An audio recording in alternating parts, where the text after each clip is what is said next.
And that's why you're being overlooked, because folks don't understand the substance that you have in you. They're looking at it, the small beginning right now. They're looking at, oh, yeah, that's just such and such. They've been dismissive, and they don't understand where God is taking you. Listen, they want to oversimplify what you've gone through. They want to say, yeah, you made it from the pit to the palace. But to say that of Joseph is to be dismissive of the process, because he did not go from the pit to the palace. He went from the pit into slavery, into Potiphar's house, on the run, into jail, mistreated. But they want to oversimplify your process. Listen, they don't understand that everything that you went through, good, bad, and indifferent, was because God was taking you somewhere. So when you go through things, all things work together for the good of them that love the Lord, to those that are the called according to his purpose.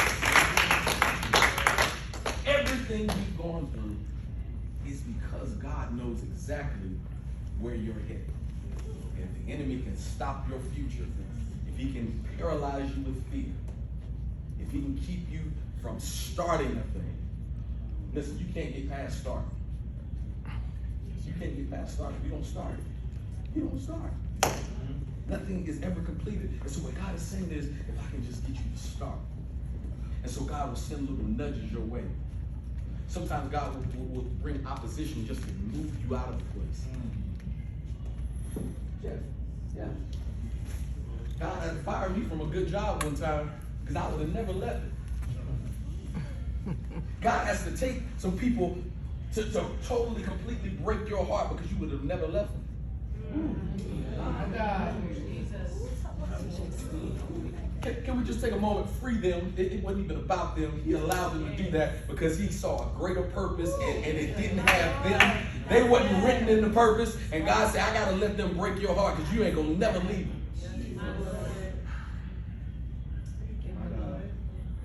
God allowed him to have them because he knew where you were going. He knew where you were going.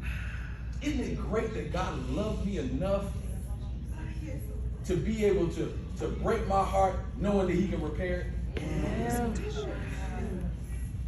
Oh, I don't mean to talk like this, but Mary and Martha, they said, Jesus, had you been here, my brother Lazarus would not have died. Jesus cried because he hated to see his friend die, but he knew that he could resurrect him. So what does the difference make if I let something die if I know I can resurrect something? They said, if you hadn't been here, my brother Lazarus would not have died. He said, oh man, I hate that you got to have this temporary heartbreak. I'm grieved because I don't even want to make you feel this way. But I can come to Lazarus and say, Lazarus, come forth. What are some dead things that you forgot about? Some dreams, some visions, some ideas that God has given you, and people shot down your confidence, and they told you that ain't gonna happen. That ain't realistic. Why would you do that? Why would you leave this perfectly good job? You got a degree in this, but why would you do that? People will shoot down those ideas, but when you know it's God, when God has told you to do something, you better do it. Can I testify to you for a moment? I never forget. Lord blessed me to be an entrepreneur at a very young age. I come from a very entrepreneurial family. And I've told you some of the struggles that my parents had. I told you some of the things they had. And the reason why I live by faith so much is because my parents have literally systematically taught me this my entire life. I never forget that at the around age of 5, we were homeless. Here it was during Reaganomics. The economy had turned for the worse. Inflation, interest rates are high. Most of us, we get a house now, if it's above 5%, we mad. Interest rates were 13% then. Oh, Lord. And so here it is, my father with a law degree, my mother with a business degree.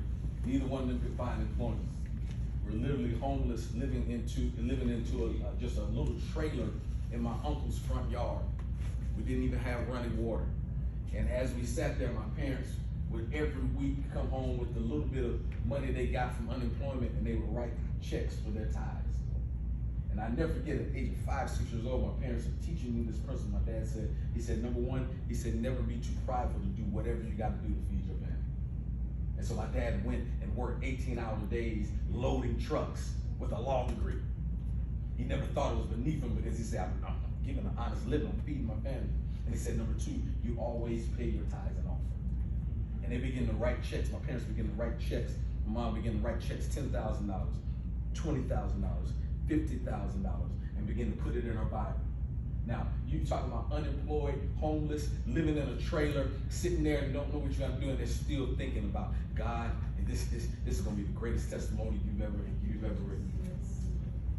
Over the process of time, God made them multimillionaires, and every check she had written, God allowed her to pay that and to give it to the house of the Lord. And so they taught me this business acumen. So at the age of 23, I owned my own real estate firm. I was making well into the 6 figures. I was doing well.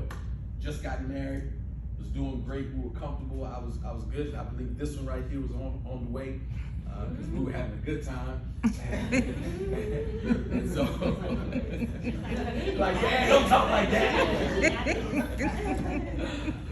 And I never forget, at the height of all of that, God said, I want you to stop working and go into full-time ministry. And I'm like, that's the devil. That's not God. That ain't God talking to me. And that's not right. And so, you know, I wasn't necessarily afraid of that. I was afraid to tell my wife that, you know. Right. You know, because, you know, and at them times, you know, I was making money. I could come home and be like, hey girl, we flying out.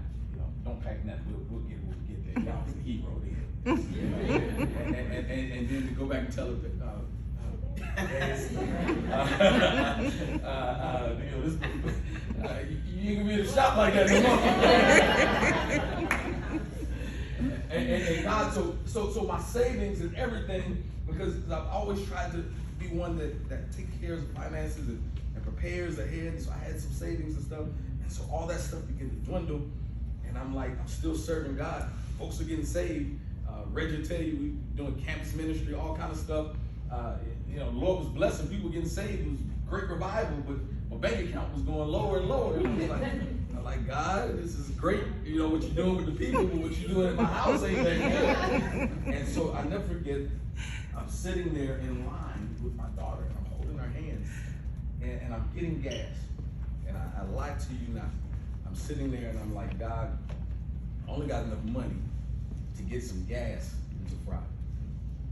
God, what are you doing? I know how to get money. I'm a financial guru, God. I know how to make money. I'm a hustler at heart.